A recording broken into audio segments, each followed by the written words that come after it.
One day I'm gonna be everything I wanna be. I don't let it get the most of me. One day I'm gonna be free. I wanna be everything I'm gonna be. My future right in front of me. One day I'm gonna be free. I wanna be free. Then let me be free. From the depths of darkness, a voice emerges. A host with a fire burning in his soul. With a heart, steel, and a spirit unbroken. He rides on two wheels, ready to claim his throne. Amidst the chaos and the thunderous roar, insane wheels rise as a force to be reckoned with. Fueled by the power that only metal can bestow. He takes his step, refusing to submit. Insane wheels hear his battle cry. Metal and mayhem will never die. Whistles report he paves his way. Oh, legend in the making, day by day.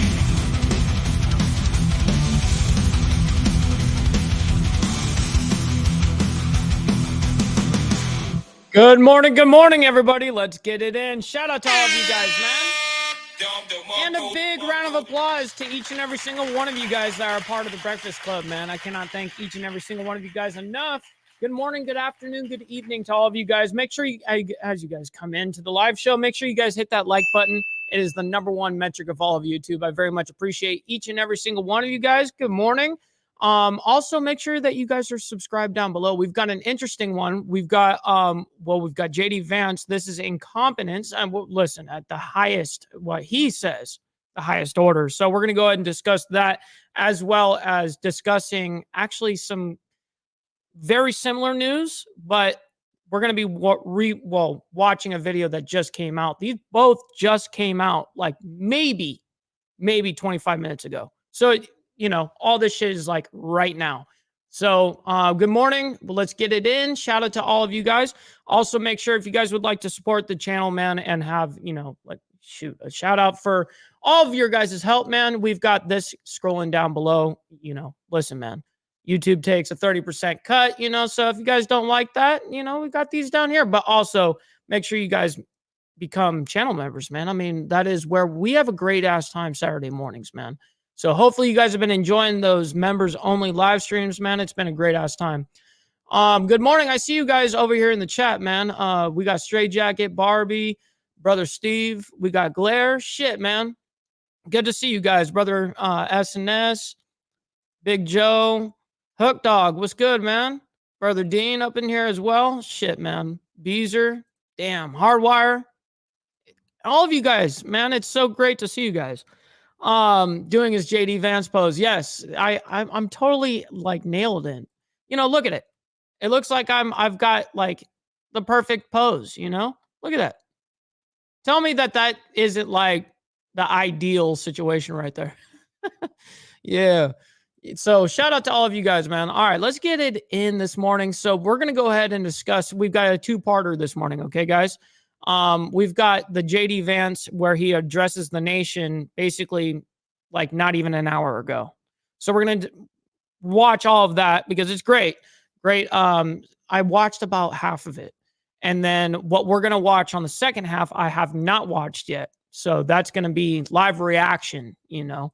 So anyways, let's go ahead and do this real quick. Let's get JD Vance up in here. And also real quick, before we get into this, want to give a big shout out to Brother Lee Lance for the $5 donation to the Cash App 30 minutes before we had even started the show, man. So thank you very much, kind sir. It goes a very long way, dude. Like way more than you guys understand, man. It adds up very quickly. Good to see you, Joker, kind sir. Brother Mike for VP, bringing America back. One leg at a time. Oh, shit, dude. You know what? I like that a lot. Oh, shit. I'll take that. That's a W for me. You know what I mean? I'll take it. All right, let's go ahead and check this Today out. marks 1 year since the October 7th massacre by Hamas, where nearly 1,200 people were murdered and more than 250 others were taken hostage. Former President Trump and Senator J.D. Vance will both participate in events marking the 1 year anniversary today. Republican Good to Vice see you, Presidential Tiffany. nominee, Senator J.D. Vance joins us now. Senator, where were you a year ago when you heard the news? And 1 year later, where do you think this conflict is at? Yeah, when I heard the news a year ago, I had This just was a woken big up, deal of last course, year. because the Huge time deal. difference, and you were hearing reports about this really, really brutal attack. And my wife and I have a couple of friends who actually live in Israel, make their life in Israel. So first, of course, our thoughts go to our friends and how are they doing? And I And believe then as the news rolls in, you just realize how unbelievably gruesome it was. And I think on this What's year up, Dwayne? anniversary, What's up, Frank? what we Good should to see try you to guys. remember is that there is true barbarism in the world. There is true evil in the Barbarism. world. And when the good guys are against the bad guys, America should try as much as we can to support the good guys. Coffee and time. unfortunately, what we've seen from the current administration is a lot of wavering, a lot of waffling. And I think because of that, it's prolonged the war. It's gotten a lot of people, civilians on the Palestinian and the Israeli side, unnecessarily killed. And it's made it harder to achieve any real peace in the Middle East. It really drives home why we need stronger and much smarter leadership in the White House. It's We been have going Donald good, Hook Trump, who's Dog. saying that Israel Got should about target another Iran's nuclear infrastructure. But when week and a Kamala half Harris until was I asked can about walk it on again. this 60-minute special that's going to air tonight, they released a little clip of it. She couldn't say that she was an ally of Benjamin Netanyahu's. What was your response to that? Well, I think that it just drives home again. Kamala Harris's entire approach to this crisis has been to, with the one hand, say, well, maybe we kind of support Israel, and then with the other hand, What's up, actually Road pursue Rage and policies that Todd? Good to prolongs see the you war. guys. If you actually want peace in the region, if you want to preserve civilian life, and most importantly, if you want to enable Israel to build the kind of long-term security for itself in the region, then you have to support policies that will get the war over as quickly as possible on things like holding back precision guided weapons that would both destroy the Hamas bad guys, but also minimize civilian casualties.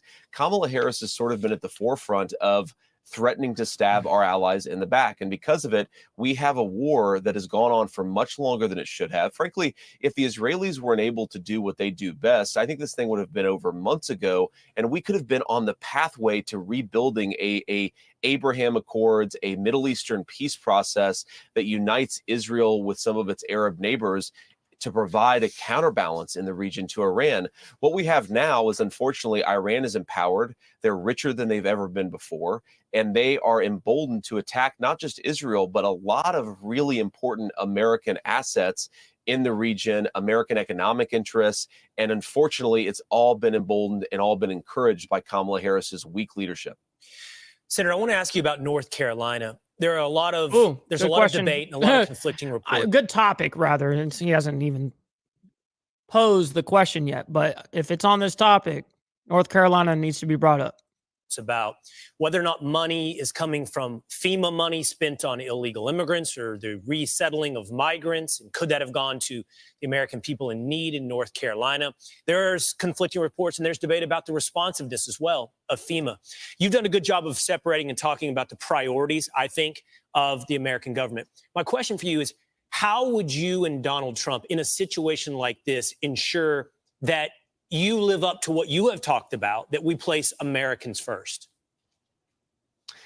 Yeah, well, I mean, first of all, you have to separate what people are saying. They'll say, well, there's a bucket of money in FEMA that's gone to illegal aliens, and that's somehow separate than the bucket of money that should by right go to American citizens. I think that... Right, but we know that's not the case, but it's very hard for us not to feel that way. Remember, feel. Because we're sending a whole bunch of money overseas and we're going, billions and billions of dollars across the water over here. And then all of a sudden, throwing people $750, here you go. You know what I mean? It's kind of like fucking bullshit. You know what I mean? It's kind of, stupid. Yep.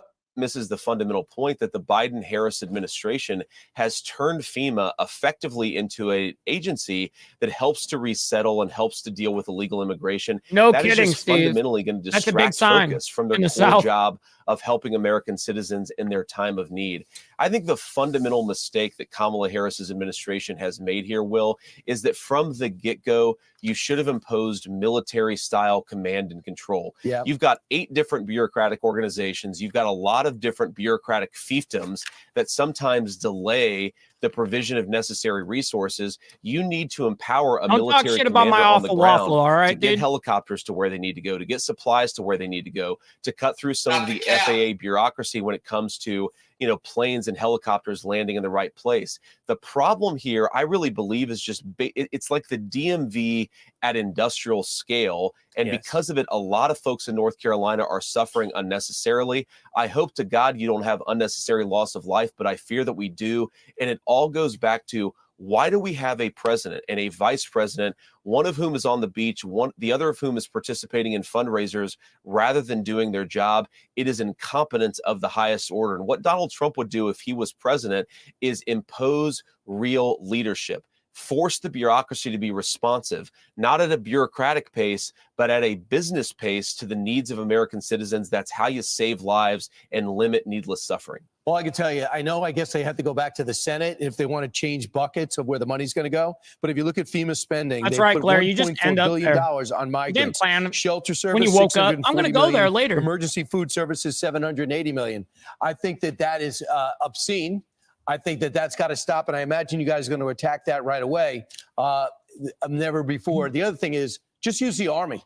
The Army's an hour away. They can organize anything. Fort Bragg is sitting there. They're waiting for the call. 9 days later, they get a call. They're there already turning everything around, and they are getting a pass. She went to campaign trail. He stayed on the beach. They don't call the Army for 7 days. And can you imagine if you guys were in power and you did that? That's all they'd be talking about. Well, Brian, we'd get attacked, and rightfully because when leadership fails, they should get attacked. And Kamala Harris has been a complete failure of leadership. Think about this. In 2010, there was a terrible earthquake in Port-au-Prince, Haiti. That's what the media is 82nd Airborne was on the ground 2 days later. There was a disastrous hurricane an hour away from the 82nd Airborne's headquarters. It took more than a week for the full deployment to arrive and start helping people out. I have not gone to that yet. It's a complete I've never even heard of leadership. When things like this happen, you need somebody in charge. You need somebody saying, we're going to save as many lives as possible. Red tape be damned. Unfortunately, what you've had is somebody asleep at the wheel. Nobody knows who's in charge. And I think it has delayed the provision of necessary resources to the people of North Carolina. They're angry. They're sad. They're heartbroken. You talk to a lot of folks, and this is a region, the Appalachian region of our country, that has been ignored by leaders for 40 years, and they really feel ignored today. The way you solve that problem is by having leaders who show up and focus on the people. Kamala Harris has failed to do that. Well, Donald Trump was at that rally in Butler on Saturday. I personally would be scared to death to go back to that place, to that event. I know. And that crowd was huge. It was massive. We've heard anywhere between 20,000 and 100,000. Look at that. Different reports. Look at that. How big that crowd is. What was it like? And what's your response to, PA is such an important state for this election. Oh, that's a hefty one. Well, first of all, it was incredible energy. It was a celebratory mood, but it was also bittersweet, of course, because Corey Comparatori, of course, lost his life at the last Butler, Pennsylvania rally. I spoke with his sisters. I spoke with his wife and his daughters. Wow. And, there is just this tension between, we're so happy to be there in Pennsylvania, but we're so sad that Corey Comparatori is no longer with us. And I think that what Donald Trump and I take from that is you have incredible people who are not just willing to show up, but in Corey's case, willing to throw himself over his wife and his daughters to protect them. When you've got people like that on your team, we're going to campaign as hard as we can to earn the people's trust over the next 30 days. I just take an inspiration from it because President Trump said this very well at the rally, guys. He talked about, I think most men have asked themselves in a moment of crisis, if the bullets start flying, am I going to be man enough to do what Corey Comparatori did? I take inspiration from his sacrifice and what he did. And I think a lot of folks in Butler, Pennsylvania were thrilled both to celebrate his life, but I think celebrate what's possible in this country if we get better leadership. That's, of course, what this campaign's all about. Well, Senator J.D. Vance, we appreciate you being with us this morning. Appreciate your diagnosis and your solutions for North Carolina as well. We look forward to seeing you again. Thank you so much. Thank you. Thank you, guys. Take care. I'm Steve Ducey. I'm Brian Kilmeade. So real quick, we're going to move over to basically the next back half of this section of the live show, guys. So we're going to move this on over to my buddy, Jake Rattlesnake. He did this post an hour ago. It was basically right before I came on live, and I saw that he was live premiering this right before like I was going to go live, right? So I saw like, I don't know, probably about 5 minutes of it, and I was like, ooh, all right, like we're going to talk about this one. So Rattlesnake TV over there on YouTube, I'm going to hit that like button as you guys see there. Let's go ahead and check this out and see what they've got to say. Migrant crisis that Kamala Harris was responsible for What's up, stopping. GEG? Good to see you, by man. all accounts, she created. To the former president and to others, stop spreading misinformation because it's hurting people. The idea that FEMA funds are being redirected to migrants, which is just not true. Well, it is true. We have to address this in a way that is about giving resources based on equity. Well, how can we afford to give billions of dollars to illegal immigrants in this country, but we've got to go back to the well to provide disaster relief for our own citizens? That's a disgrace. Welcome back to Rattlesnake TV, guys. Boy, have we got an interesting one for you today. So Vinny and I just got back from Butler, Pennsylvania, where we watched Donald Trump's triumphant return to the place where an assassin tried to take his life just a few months ago. Thank you. A very big thank you to Pennsylvania. We love Pennsylvania. And as I was saying,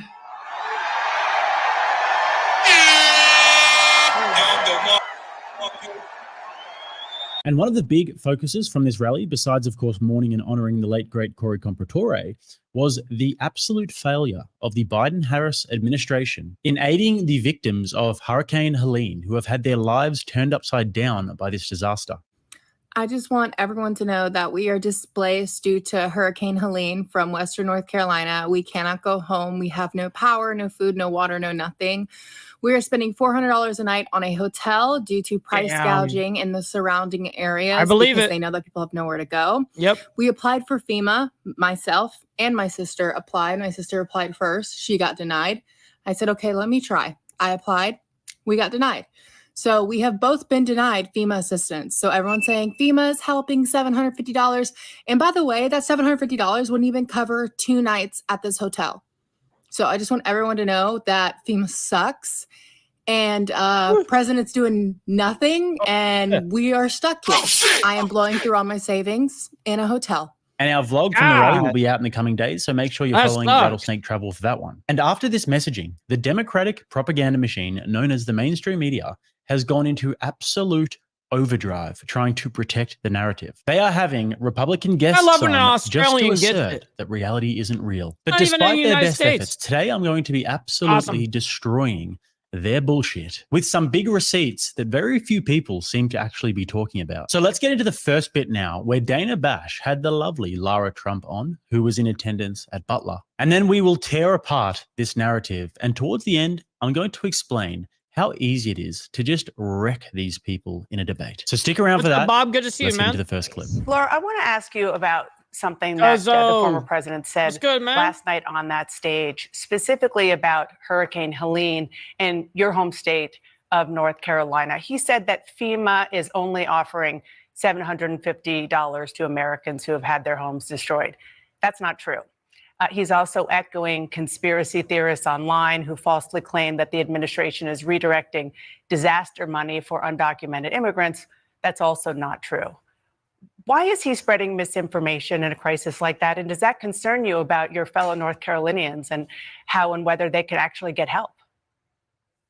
I'm incredibly concerned in North Carolina. I hear every day from people on the ground there, and they are desperate for help. It is a dire situation there. I actually think we don't even know the extent yet of truly how bad it is there. And look, Kamala Harris did come out and say it's $750 per family right now.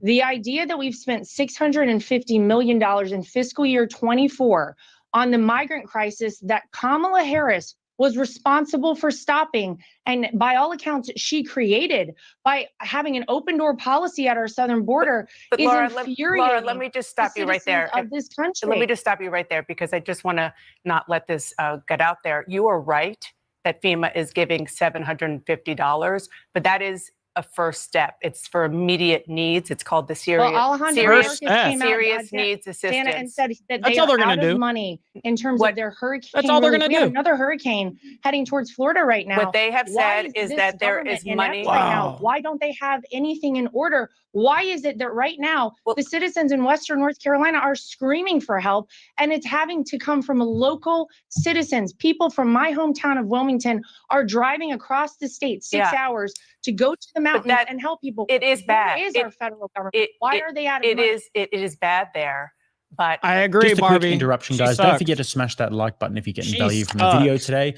And also, if you do want to subscribe to the channel, if you're enjoying what we do here, then you are more than welcome to do so. Yeah, you guys are more welcome to enjoy my content. Misinformation. I like that, Jake. Particularly the notion that they are moving money to migrants, to undocumented migrants, which FEMA says flatly is not true. And if people are not getting correct information, then they can't go for assistance as they have been asked for. I just want to quickly play with Senator Tom Tillis. Let me just say for 1 second. Go ahead. You have migrants being housed in luxury hotels in New York City. We have paid so much money from our tax dollars into the crisis that didn't need to happen.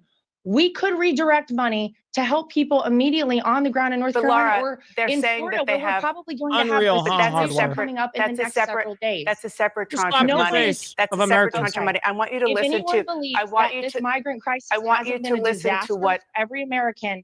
It is a big problem, but that has nothing to do with the people in your home state right now. I want you to listen to what the Republican senator from North Carolina, Tom Tillis, said about the rescue and recovery efforts. I'm actually impressed with how much attention was paid to a region that wasn't likely to have experienced the impact that they did. For anybody who thinks that any level of government, anybody here, That's right, brothers. We got Shadow up in the building knowing the deal over here. You know what I mean? We had to stop the whole ass show. You know what I mean? We had to stop the whole ass show to let everyone, hey, hit that like button. You know, I very much appreciate you guys. That's the #1 metric of all of YouTube. It helps out the show way more than you guys know, and it's fucking free. Appreciate you guys. Much love and respect to everybody, man. Good morning. Prepared precisely for what we're dealing with here, clearly are clueless. But right now, I'm out here to say that we're doing a good job. So he and others are saying, please, to the former president and to others, stop spreading misinformation because it's hurting people in North Carolina. I'm so glad to hear that he feels that way, but it's coming directly from people there. You can go online and you can look at videos of people recording themselves and posting online saying, we need help. No one has come here. We have nothing. And no one has even addressed the situation in my neighborhood or my area. So I'm glad to hear that he feels very good about that. And I hope that we hear more of that. I want them to recover there as soon as possible. And it's tragic, the loss of life that we've already seen. I think that number sadly is going to continue to go higher, and it's a tragedy all around. So the disingenuous CNN narrative here is a good one, and it might make people stop and think, oh man, maybe Trump is lying about this. Maybe there aren't funds being allocated to illegal immigrants. Well, boy, do I have some receipts about that for you today, ladies and gentlemen, which we will get into. But when we're talking about disaster funds, federal funds, etc., what are we talking about? We are talking about federal funding from the top end of the government, which is moved around all the time. And in a time of disaster like this, you'd think it would be maybe time to stop worrying about foreign conflicts for a moment, good to see you, stop man. funding illegal immigrants for a moment, and maybe put the best interests of the American citizens who are being absolutely devastated by this disaster first. JD Vance said it best. My question for you is, what do you have to say about President Trump pushing the claim that FEMA is running out of money for her hurricane relief because of funding for programs that support migrants? Well, let me say a couple things about this. First of all,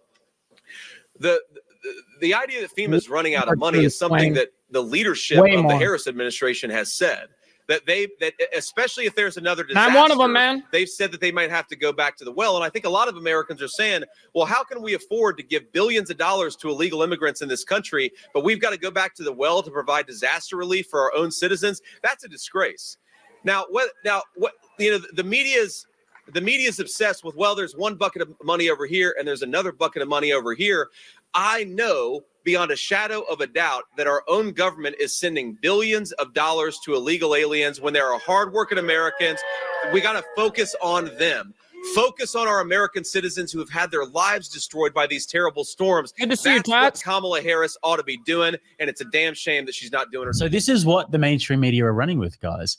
The disaster relief money, that's in a different bucket. And then the migrant bucket is over here and the war bucket is over here. And we can't take from the different buckets. That's a separate tranche of money. And if the American public needed any more evidence that the current government administration, as well as the mainstream media, does not give a shit about you and will gaslight you to the hilt and speak to you like you're an idiot, then this is the cherry on the cake that you surely need. But even if the funding is given, there is a huge problem with how it is actually being allocated by FEMA. Here is another extremely alarming and quite frankly sinister part of the recovery plan that not many people seem to be really talking about. Let's have a look at some excerpts from the 144-page document. That's right. My boy Joseph up in here. That's right. Recovery. On the first page, it states instilling equity as a foundation of emergency management is goal 1 of the 2022 to 2026 FEMA strategic plan. What does this mean, you might be wondering? Well, this means that persons who live in rural areas that have been systematically denied a full opportunity to participate in aspects of economic, social, and civic life. Okay, well, which persons specifically are they referring to? This includes Black,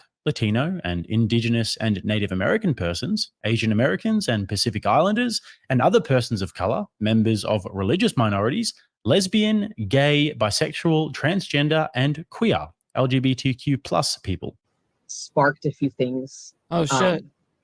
In my mind, thinking about preparedness and how you said, LGBTQIA people and people who have been disadvantaged already are struggling. They already have their own things to deal with. So you add a disaster on top of that, it's just compounding on itself.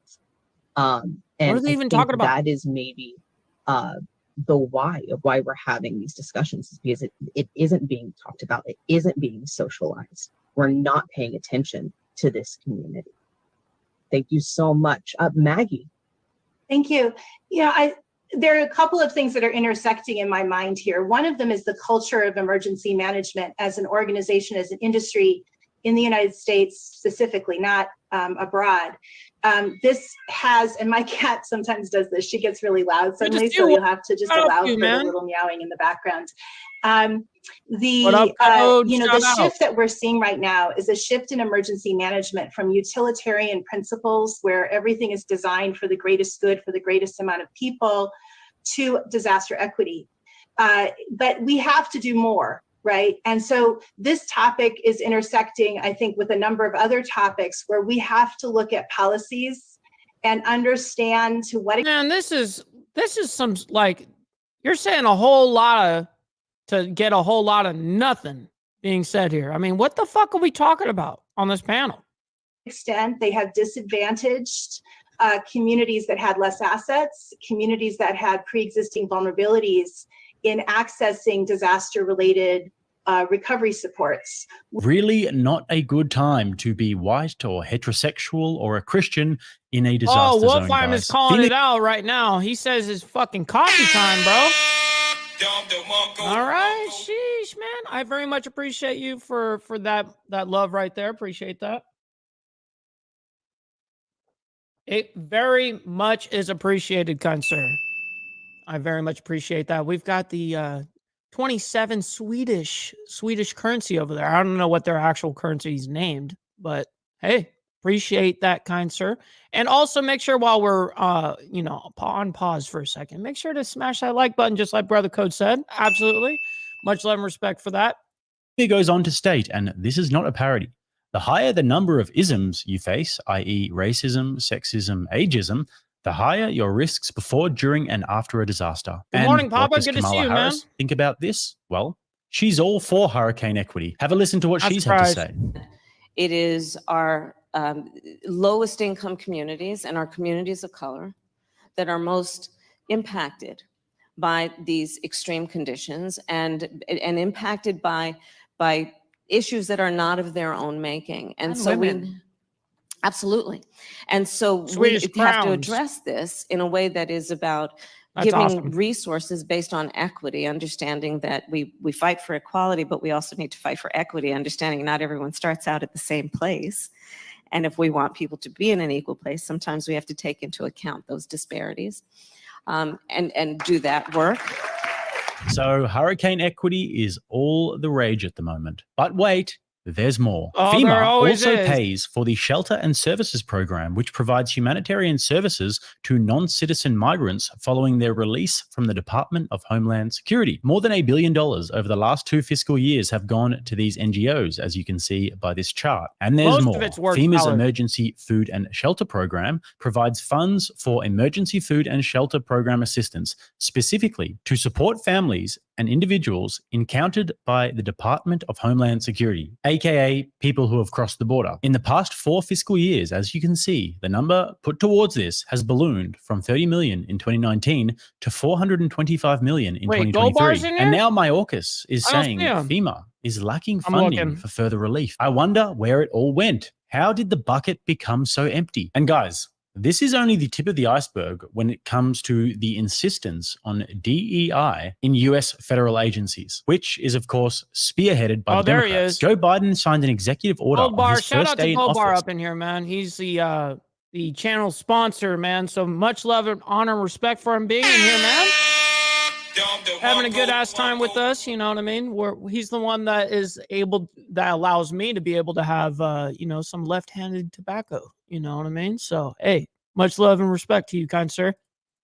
That requires diversity, equity, and inclusion in every aspect of what the government does. Just remember that next time somebody laughs at you for saying that DEI is some sort of government conspiracy. So, moral of the story before we get to the next clip is that if you are in a disaster zone and you are straight, white, and Christian, you'd better try and stretch that 750, or maybe go and buy yourself a blue wig, claim some indigenous heritage, and identify as the opposite sex for a little while. Then you might be able to get some help from the government, or even just say no habla inglés, and they will look after you real good. Because for the current Democratic administration, here is the order of priorities. It goes war, illegal immigrants, intersectionality, bureaucrats, stopping the spread of far-right extremism, chocolate chip ice cream. I came down because I heard there was chocolate chip ice cream.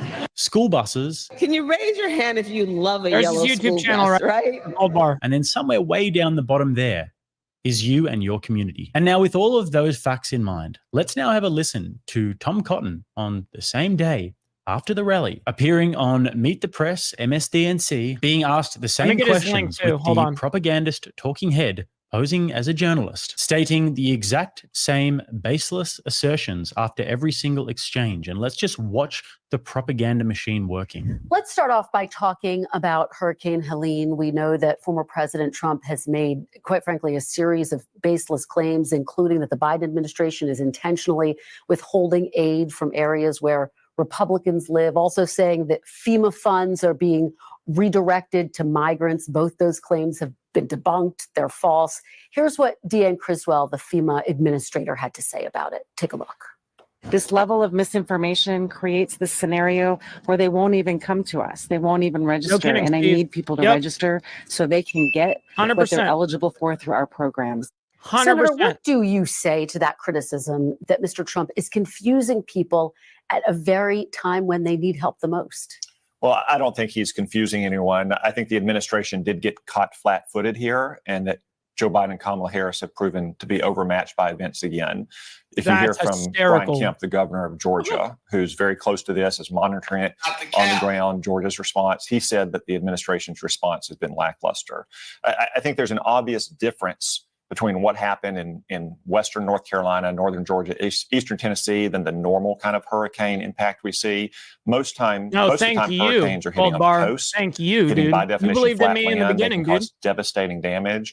But within some reasonable period of time, the Hey, water good love, recede, Wolfheim. We'll see linemen on the can come flip in, side. trucks can And come in. thank you for sending in your very kind and selfless donation. You know what I mean? I thank you for your patronage to the channel, man. It fucking goes so much further than I think most understand and know. So it's definitely something I appreciate, man. So coffee is up to you. You know, you always, donate just to even just say, drink some coffee, man. So listen, man, this one's on the house. Mm-hmm.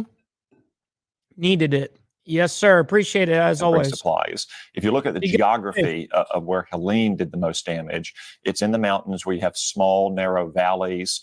Even once the storm moved on and there's no more rain, oftentimes these places only have one way in and out. So that's a very different challenge than what you see on coastal areas. I think the administration from the very beginning should have been deploying military assets necessary, specifically helicopters, to get in there. It took them days to do that. There's hundreds of military helicopters within flying distance of this area. That should have happened from the very beginning. But Senator, just a couple of points there. The governors themselves has said that they are satisfied with the federal response. Brian Kemp on Monday said, we got what we needed. The Democratic governor of North Carolina said the state is grateful for the support. We know that North Carolina got $27 million to Western North Carolina specifically. There's no doubt that there are challenges in this recovery effort, but I'm asking you about the misinformation that the former president is spreading. Here's what the Charlotte Observer editorial board wrote. They wrote, quote, former President Donald Trump has politicized the situation at every turn, spreading falsehoods and conspiracies that fracture the community instead of bringing it together. Do you think Donald Trump should leave campaign politics out of disaster relief? Well, no, Kristen, again, you have That's a good question, Governor actually. Kemp, who said that the response has been lacking. I understand the Democratic governor of North Carolina is going to praise Joe Biden and Kamala Harris in the middle of an election season. But the simple fact is we're more than a week on. We're still not conducting recovery operations. They're still engaged in rescue operations because Kamala Harris and Joe Biden were slow to answer the bell here. They were slow-footed and they were overmatched by events. You even had the Secretary of Homeland Security saying there's not enough money left in the fund. So it is the case that the administration itself, the secretary who oversees FEMA, said there's not enough money left in the fund. And they have been spending billions of dollars for the last 4 years to move migrants from our border, to put them up in hotels and give them room service and maids. That's simply a fact. Those funds are coming from a different federal fund, not from disaster relief, just to be clear. And what DHS Secretary Mayorkas said is that it has the money it needs for now, but not necessarily through the end of the year for future hurricanes. So there is a discussion about more funding. You're right about that. But look, Henry McMaster, the Republican governor of South Carolina, said federal assistance has been superb. Glenn Youngkin said he's incredibly appreciative of the rapid response. And again, Brian Kemp on Monday, at least in part, said we got what we need, while also saying, yes, there are some more things that we would like to see here in the state. My broader question to you, I think, is about this misinformation. Do you think this is a time to put falsehoods aside, like the idea that FEMA funds are being redirected to migrants, which is just not true? Well, it is true that FEMA and the Department of Homeland Security have been spending billions of dollars on migrants. Now, I understand some people say they're separate funds, but we just passed a short-term spending bill. It's very common for the administration to come and ask for permission to move money between funds, especially to prepare for emergencies. And second, I would note that this administration seems to have no problem finding money when they want to spend it on their priorities. When they need hundreds of billions of dollars to pay off student loans for graduate students in gender studies programs, they somehow find it. When it's trying to get helicopters to deliver food and water and cellular service and life-saving medicine into these mountain valleys, they somehow can't seem to find the money. And again, $110 million have been sent to survivors so far. And again, those are different funds than disaster relief funds. So, I mean, once again, guys, if anybody needed any more evidence that the messaging and the narrative is coming from top down and is designed to be a mouthpiece of the Democratic Party, there it is. They literally ask the same questions and use the same assertions, to which I guess their audience just nods along and doesn't do any of the research themselves. I mean, it seems that way. They just assert that it's misinformation. They assert that Donald Trump is spreading falsehoods, and they just assert that what he said is immoral or wrong. I'm asking you